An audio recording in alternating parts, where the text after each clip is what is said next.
दोस्तों, अगर आप भी रोहित शर्मा और महेंद्र सिंह धोनी को महान कप्तान और खतरनाक बल्लेबाज मानते हैं तो हमारी इस वीडियो को दिल से लाइक ज़रूर कीजिए। सबसे बड़ी टीमें मुंबई और चेन्नई एक दूसरे के आमने सामने थी। जब सिक्का उछला तो टॉस के बॉस बने मुंबई के कप्तान हार्दिक पांड्या और उन्होंने पहले मेहमान चेन्नई को बल्लेबाजी करने का न्योता दिया। चेन्नई की तरफ से इस मैच में एक नई ओपनिंग जोड़ी कप्तान ऋतुराज गायकवाड़ के साथ हाशिम गगाड़े को मैदान में गदर मचाने के लिए भेजा गया। पहले ओवर में राणे ने चौका मारकर अपना खाता तो खोला, लेकिन कुवेजा ने दूसरे ओवर में ही राणे को पवेलियन का रास्ता दिखाकर चेन्नई के प्लान पर पानी फेर दिया। जहां राणे ने न केवल 5 रन बनाकर वापस लौटे तो उनको आउट होने के बाद मैदान में उतरे सचिन रवीन के लिए भी रन बनाना आसान नहीं था। मुंबई के गेंदबाज गेंद नहीं बल्कि आग के गोले बरसा रहे थे। चेन्नई के इन दोनों बल्लेबाजों को उन्होंने एक रन के लिए तरसा दिया। पहले 4 ओवर में केवल 24 रन बना पाई थी। हालांकि 5वें ओवर में उन्होंने गियर में बदलाव किया। ऋतुराज गायकवाड़ ने कुवेजा को आड़े हाथों लेते हुए इस ओवर में 1 छक्का और 2 खतरनाक चौकों की बदौलत 5 ओवर में अपनी टीम को 38 रनों तक पहुंचा दिया। पावर प्ले के आखिर ओवर में इन दोनों खतरनाक बल्लेबाजों ने 2 खतरनाक चौके लगाए और 6 पावर प्ले में अपनी टीम को 48 रनों तक 1 विकेट के नुकसान पर पहुंचा दिया, जो इतना बड़ा तो स्कोर नहीं माना जा रहा था।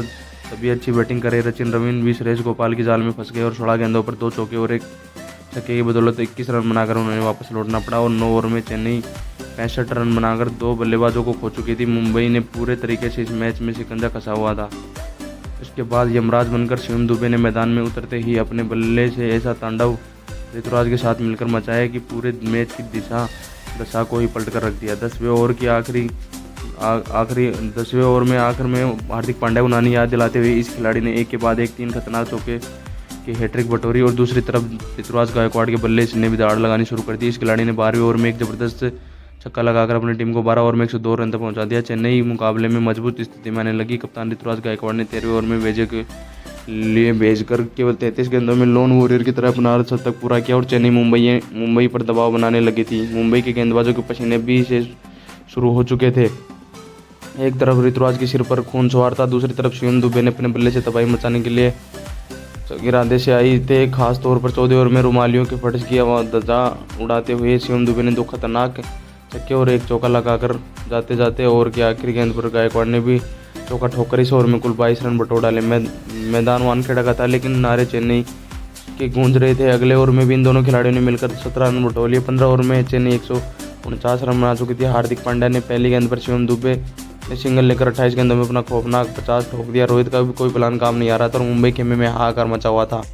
ऐसा लगा था कि आसानी से चेन्नई 200 या 220 रन भी बना लेगी, क्योंकि इन दोनों के बीच एक रिकॉर्ड पार्टनरशिप हो चुकी थी। लेकिन तभी हार्दिक पांड्या ने ऋतुराज गायकवाड़ को अपने जाल में फंसाया और अपनी टीम को सबसे बड़ी सफलता दिला दी, जहां ऋतुराज 40 गेंदों पर 5 चौके और 5 तूफानी छक्कों से 69 रनों की खौफनाक पारी खेलकर वापस लौटे। मैदान पर दुबे का साथ निभाने के लिए डेरी मिचेल को भेजा गया, लेकिन ऋतुराज के विकेट के बाद मानो रनों की रफ्तार बिल्कुल लगाम सी लग गई। 19वें ओवर में चेन्नई बावजूद इसके 180 रनों तक पहुंच चुकी थी। आखिर ओवर में गेंदबाजी करने के लिए हार्दिक पांड्या ने अपनी दूसरी गेंद पर डेरी मिचेल को अपने जाल में फंसा लिया, लेकिन उनके बाद असली चमत्कार जब मैदान पर उतरे महेंद्र सिंह धोनी। इस खिलाड़ी की एंट्री पर मैदान में ऐसा शोर हुआ कि चेन्नई ने IPL जीत लिया हो। हार्दिक पांड्या ने उनको हल्के में लेने की गलती की, लेकिन उनकी सबसे बड़ी भूल साबित हुई।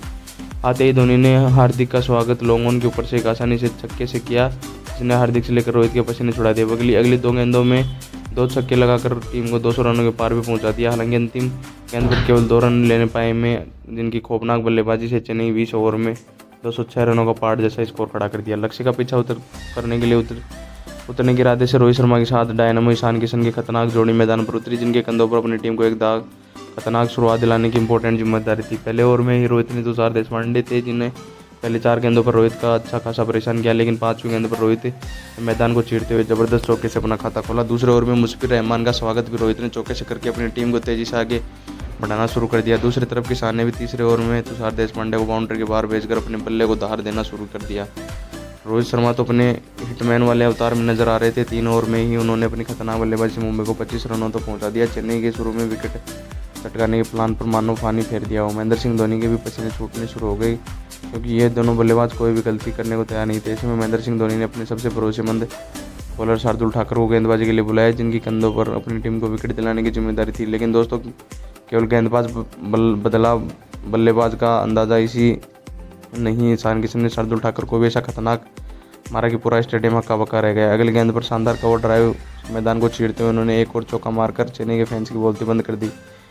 उनके सिर पर खून सवार था। और इस ओवर के आखिरी गेंद पर ईशान किशन ने भी सैन गेंदबाज को आगे आ रहे थे हाथों लेते हुए चौका लगाया और 5 ओवर में अपनी टीम को रॉकेट की रफ्तार से 53 रन तक पहुंचा दिया। मुंबई की टीम आसानी से जीत की तरफ बढ़ रही थी। चेन्नई के हाथों में रेड की तरह मैच निकलता जा रहा था। बड़ी बेदर्दी से रोहित शर्मा चेन्नई की गेंदबाजी कुटाई कर रहे थे। हर एक गेंदबाज बीच मैदान में आंसू बहाता हुआ दिखाई दे रहा था। आखिर ओवर में उन्होंने शार्दुल ठाकुर के खिलाफ 2 खतरनाक चौका लगाकर मुंबई को 63 रनों तक पहुंचा दिया। मुंबई की एक आसान से जीत की नींव बिछा दी थी। यहाँ से मुंबई तो आसानी से जीत जाएगी। केवल 84 गेंदों पर 184 रन चाहिए थे, 44 रन चाहिए थे। तभी मैच में आया एक ट्विस्ट। पारी का 8वां ओवर लेकर धोनी ने अपने सबसे खतरनाक गेंदबाज मतीशा पतिराना को बुलाया और इस खिलाड़ी ने आते ही ऐसा तहलका मचाया कि ईशान किशन को पवेलियन का रास्ता दिखाकर मुंबई को पहला झटका दिया। तो बैटिंग करने उतरे सूर्या को उन्होंने खाता भी खोलने का मौका नहीं दिया। लगातार 3 गेंदों के भीतर 2 विकेट गिरे। इन मैच को बुरी तरीके से फंसा दिया। मैदान पर कप्तान हिटमैन का साथ निभाने के लिए तिरंग वर्मा आ चुके थे। उन्होंने रोहित के साथ मिलकर ताबड़तोड़ बल्लेबाजी का नज़ारा दिखाया। चेन्नई को मैच में वापसी तो बिल्कुल भी नहीं करनी थी। एक तरफ रोहित अपने बल्ले से तहलका मचा रहे थे। देखते देखते इस खिलाड़ी ने 29 गेंदों पर अपना तूफानी अर्धशतक ठोक दिया। 10 ओवर में अपनी खतरनाक बल्लेबाजी से मुंबई को 90 रनों तो पहुंचाया। वहीं 11वें ओवर में इन दोनों खिलाड़ियों ने मिलकर 18 रन बटोरकर 11 ओवर में 108 रनों तक पहुंचा दिया। रोहित शर्मा केवल चौके से डील कर रहे थे। सामने कोई भी गेंदबाज आता उनकी पिटाई होनी निश्चित थी। 13वें ओवर में मुंबई 124 रन बना चुकी थी। एक बार फिर मुंबई आसानी से जीत की तरफ बढ़ रही थी। हालांकि फिर एक बार 75 रन आते ही मैच के रोमांचक जिंदा किया और 14वें ओवर में तिलक वर्मा वापस भेजकर उन्होंने मुंबई को मुश्किल में जरूर डाला। तिलक वर्मा 20 गेंदों पर 5 चौके की बदौलत 31 रन बनाकर वापस लौटे और यहाँ से ऐसा लगा कि मैच का पासा ही पलट जाएगा।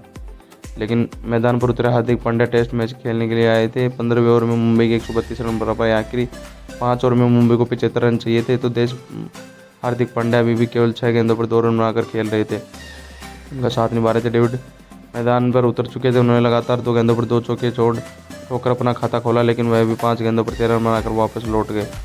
अब मुंबई को जीत के लिए 47 रन चाहिए थे और 19वें ओवर में रोहित के बावजूद मुंबई को 19वें ओवर में केवल 173 रन बना पाई।